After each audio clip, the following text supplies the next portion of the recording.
வணக்கம். இந்த பெருமாள் தன் பக்தருக்காக என்ன செய்தார் தெரியுமா? ஒரு தாயின் அன்பை போல் இன்று வரை தன் பக்தர்களை காத்து அருள் வழங்கி வரும் இந்த அதிசய ஸ்தலம்தான் திருநின்றவூர் பக்தவத்சல பெருமாள் கோயில். திருவள்ளூர் மாவட்டத்தில் உள்ள இந்த திருநின்றவூர் பக்தவத்சல பெருமாள் கோயில் திருமாலின் மங்களாசாசனம் பெற்ற 108 திவ்ய தேசங்களில் 58வது திவ்ய தேசமாகும். இத்தலத்தில் தாயார் சகல சௌபாகியங்களையும் அருளும் வைபவ லட்சுமியாக உள்ளாள். இங்கு ஆதிசேஷனுக்கு தனி சந்நிதி உள்ளது. இங்குள்ள மூலவர் பக்தவத்சல பெருமாள் என்றும் உற்சவர் பத்தராவி பெருமாள் என்றும் தாயார் எண்ணெய் பெற்ற தாயார் என்றும் சுதாவல்லி என்றும் அழைக்கப்படுவர். தலவிருட்சம் பாரிஜாதம், தீர்த்தம் வருண புஷ்கரணி. ஒரு சமயம் 12 ஆழ்வார்களில் ஒருவரான திருமங்கை ஆழ்வார் பல திவ்ய தேசங்களை மங்களாசாசனம் செய்து கொண்டு வந்தார். அப்படி தன்னுடைய யாத்திரையில் ஒரு நாள் இத்தலம் வழியாக சென்றார். ஆனால் இத்தலத்தின் மீது பாசுரம் பாடவில்லை. இதை அறிந்த சுதாவல்லி தாயார் பெருமாளிடம் இது குறித்து கூறி திருமங்கை ஆழ்வாரிடமிருந்து ஒரு பாசுரம் வாங்கி வருமாறு கூறினார். பெருமாளும் திருமங்கை ஆழ்வாரை தேடினார். ஆனால் அதற்குள் அவர் மாமல்லபுரம் அருகே உள்ள திருக்கடல்மல்லைக்கு சென்று விட்டார். பக்தவத்சல பெருமாளும் கடல்மல்லை சென்று திருமங்கை ஆழ்வாரிடம் தன்னை பற்றி ஒரு பாசுரம் பாடும்படி கேட்டார். ஆழ்வாரும் பாடினார்.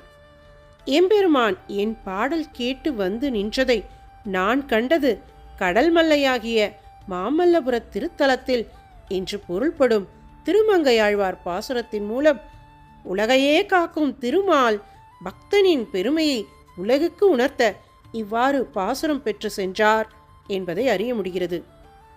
பாசுரம் பெற்று வந்த பக்தவத்சல பெருமாளை கண்ட தாயார் ஏனைய தலங்கள் மீது 10 பாசுரங்கள் பாடியிருக்கும் போது இத்தலத்துக்கு மட்டும் ஒன்றுதானா என்று வினவினார்.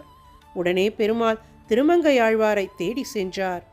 ஆழ்வார் அதற்குள் திருக்கண்ணமங்கை சென்று விட்டார். திருக்கண்ணமங்கை பெருமாளை மங்களாசாசனம் செய்யும் போது திருநின்றவூர் பக்தவத்சல பெருமாள் வந்து நிற்பதை கவனித்த திருமங்கை ஆழ்வார் அவரையும் சேர்த்து மங்களாசாசனம் செய்தார்.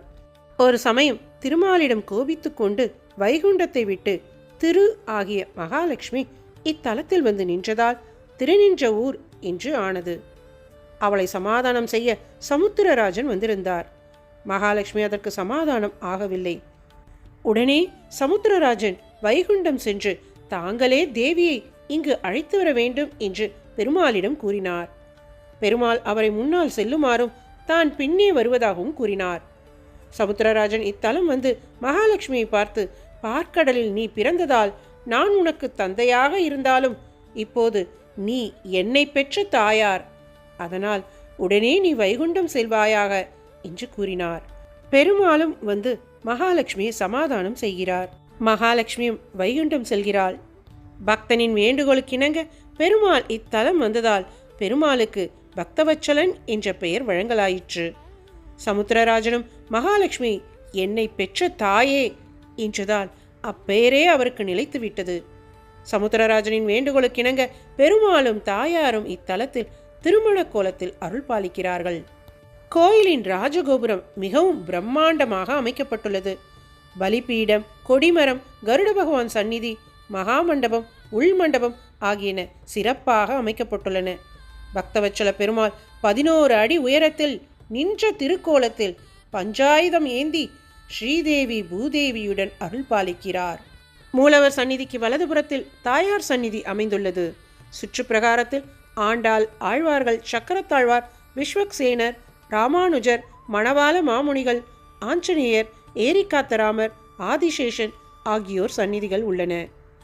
குபேரன் ஒரு சமயம் தன் நிதியை இழந்து வாடிய போது இத்தல தாயாரை வழிபட்டு மீண்டும் அனைத்தையும் பெற்றான்.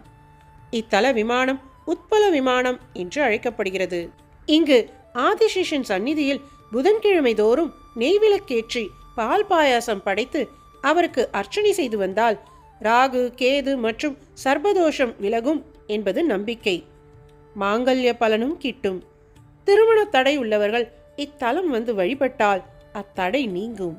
இத்திருத்தலம் சென்னையிலிருந்து 26 கிலோமீட்டர் தூரத்தில் உள்ளது. பக்தர்களை ஒருபோதும் கைவிடாத இந்த பக்தவத்சல பெருமாளின் அருள் அனைவருக்கும் கிடைக்கட்டும். இந்த வீடியோ உங்களுக்கு பிடித்திருந்தால் லைக், கமெண்ட் மற்றும் ஷேர் செய்ய மறக்காதீர்கள். ஓம் நமோ நாராயணா.